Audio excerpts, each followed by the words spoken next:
Hey guys, I'm making a little video on here for you you newbies out there who want to be chili heads and review chilies and stuff. So I printed up some stuff. I'm going to read to you about how to get into this, what it's like to eat these peppers, and what you should do, and tell you a little about myself.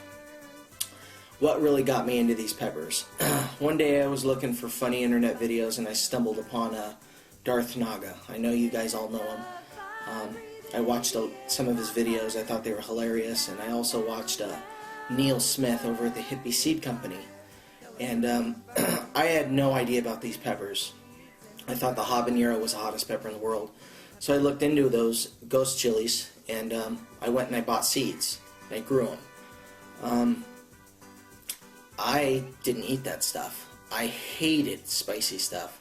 I was the type of guy that would go into the restaurant and order gringo, you know, no spice at all. My dad, on the other hand, loved spicy. When I was growing up, he always had serranos and habaneros with him all the time. Every meal he ate those. I thought he was crazy. When he passed away, I actually buried him with a Ziploc baggie full of peppers so he could have them in the afterlife.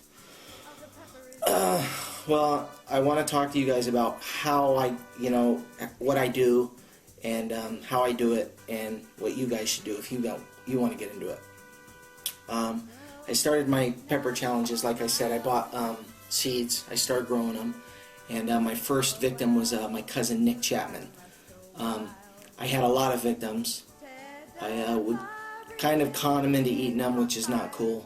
I didn't tell him really how bad it was, and after a while people stopped eating them. They said, well, you don't eat them, why should we?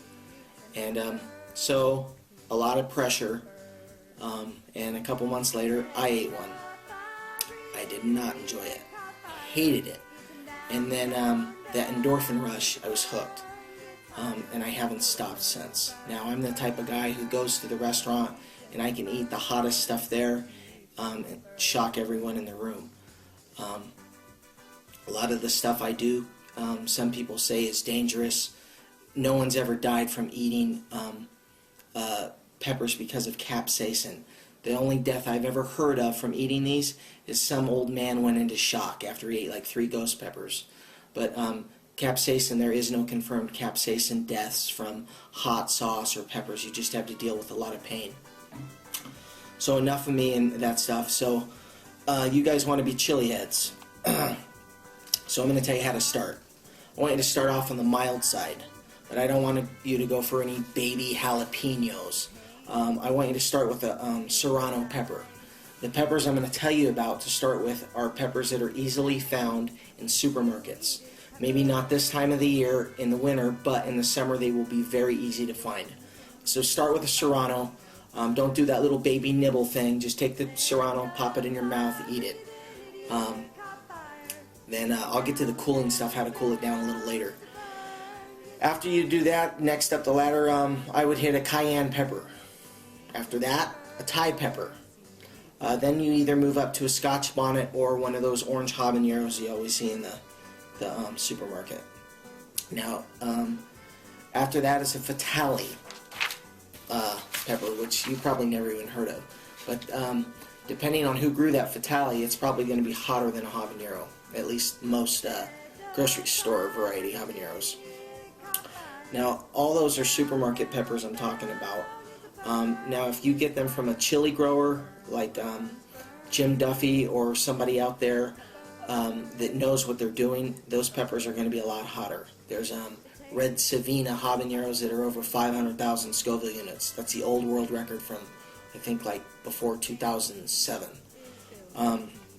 Once you can handle the habanero or the fatale, Scotch bonnet, it's going to be a big jump, but you can go up to Bujalokia, ghost pepper. That's what everyone knows it as. Or some of the Nagas, like the Dorset Naga. That, in my opinion, is a little less hot than the ghost pepper, but it's a little harder to find. You can't go on the internet and just get Dorset Naga real easy. You can get ghost peppers really easy. all over eBay, all over Amazon. You can contact me and I'll tell you how to get them.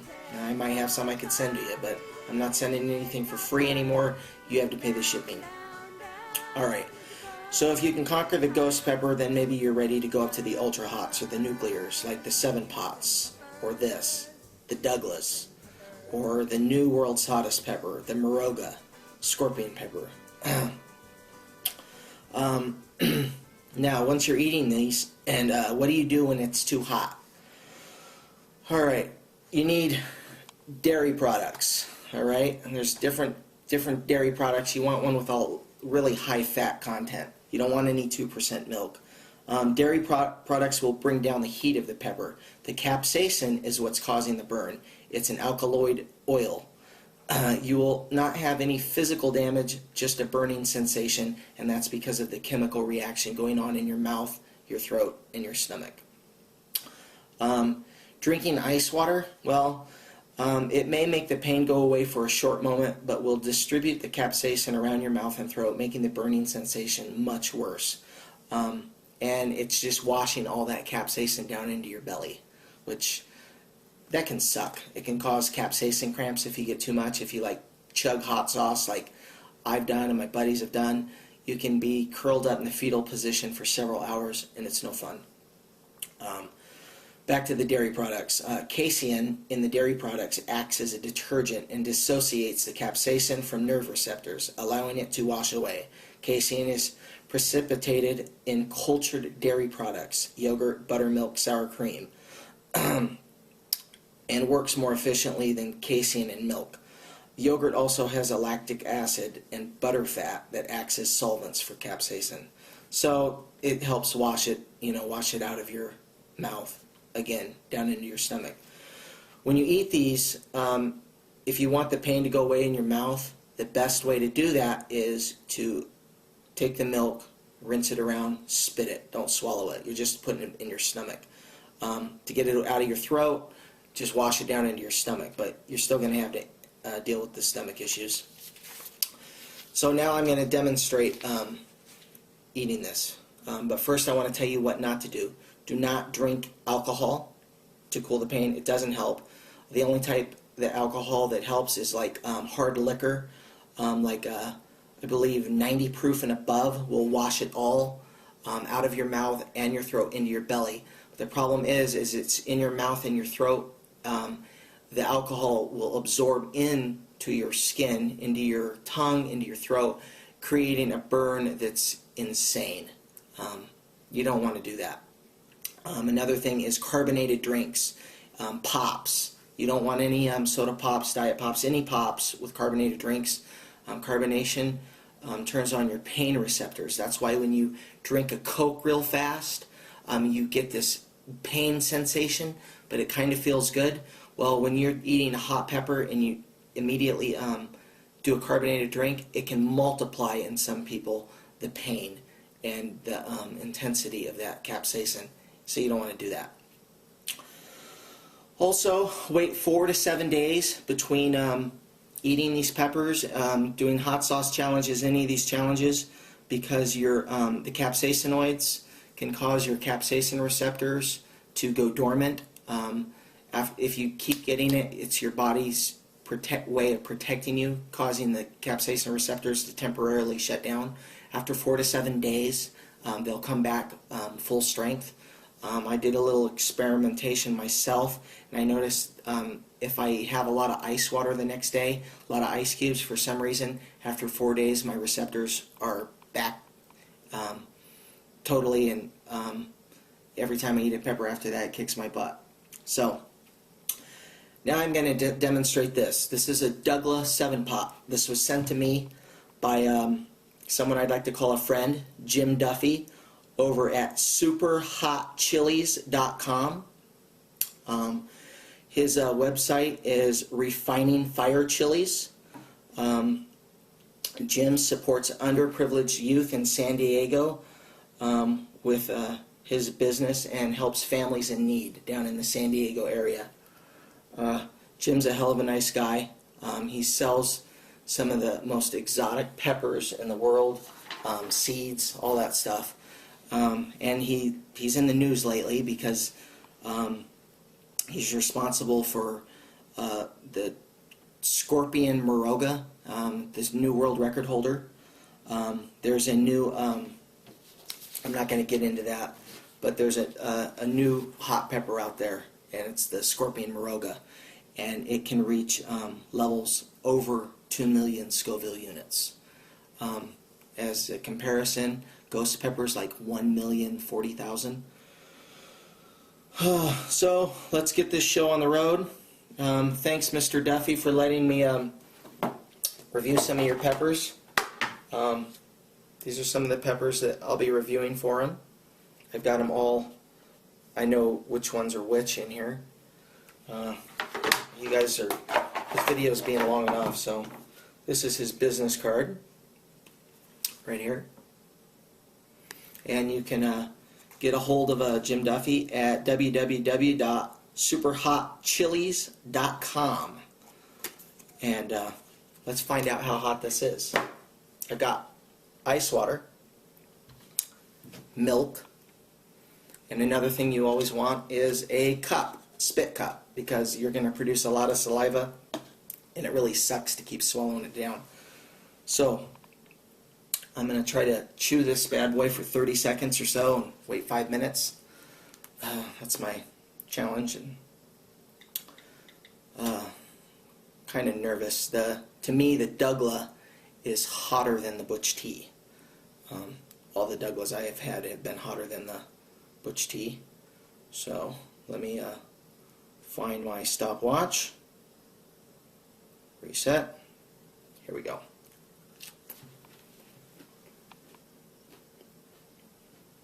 I like the flavor. It's very sweet, but it's instantly hot.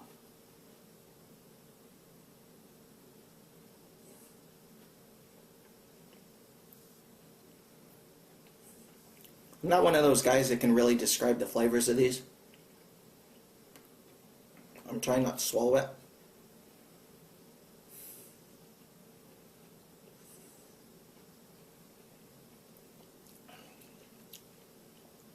Whew. All right. I chewed it 30 seconds. Now I'm going to wait 5 additional minutes before I have anything to cool it down. It's building. It's getting hotter. As I'm going through this pain, I'll tell you about these new pepper ratings. You got the red Savina, as I was telling you about. It goes from 350,000 Scoville units to 577,000.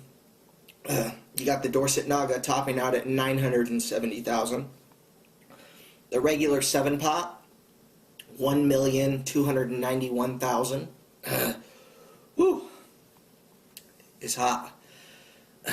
The Trinidad Scorpion, or if you want to call it the Butch Tea, it's one and the same. 1,392,452. That's the testing that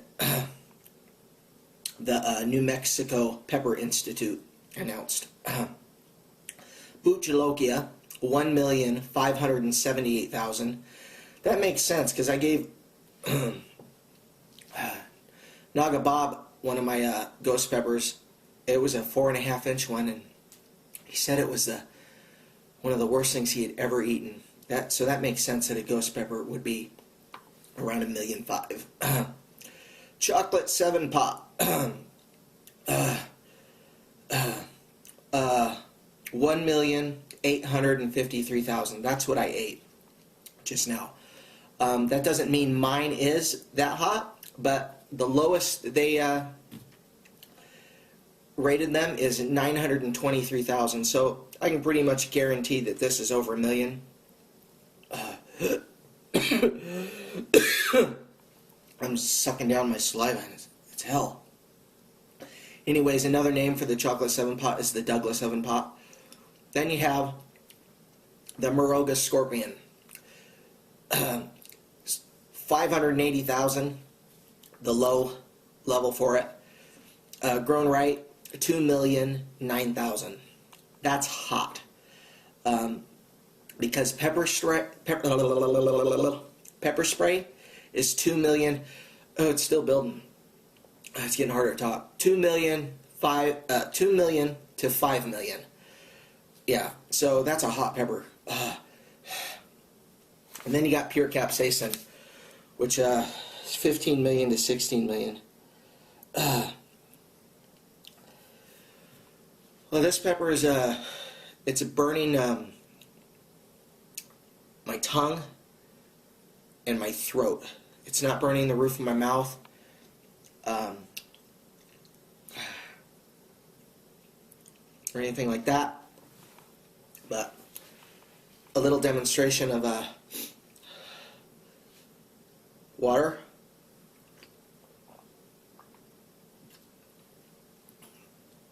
That felt good.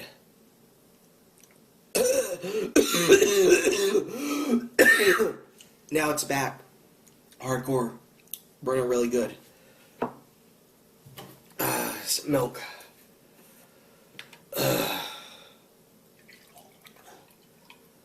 Whew.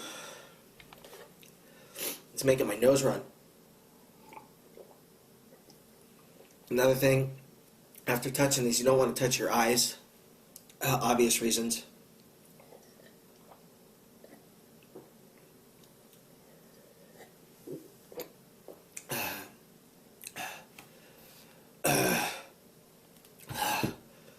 Come on.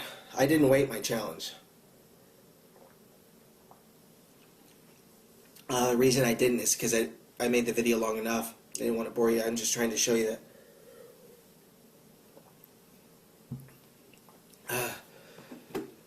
Then I'm an idiot.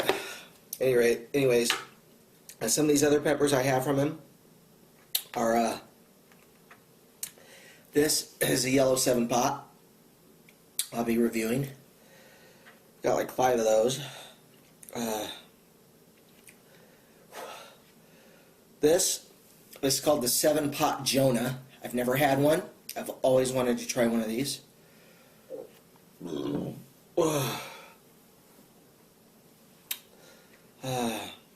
I also got 5 of those.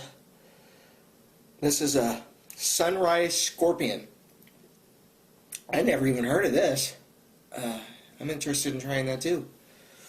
I can't wait to eat all these. And then I've got a bunch more Douglas Jim sent me.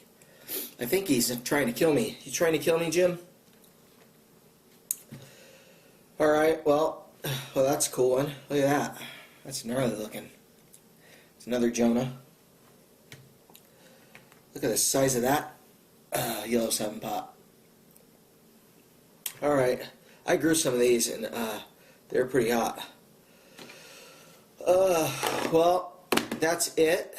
I hope you enjoyed my little information video on eating these chilies and making the videos and stuff. If any of you wanted to know what type of camera I use or anything, I just use a, I think it's a 2-hour, it's a flip camera, HD flip camera that does 2 hours of HD. I think it's 8 gig. And I don't even know what type of editing software I use. But I thank all you guys for watching my videos. And please check out Jim Duffy's site. Awesome Seeds. Pure strain.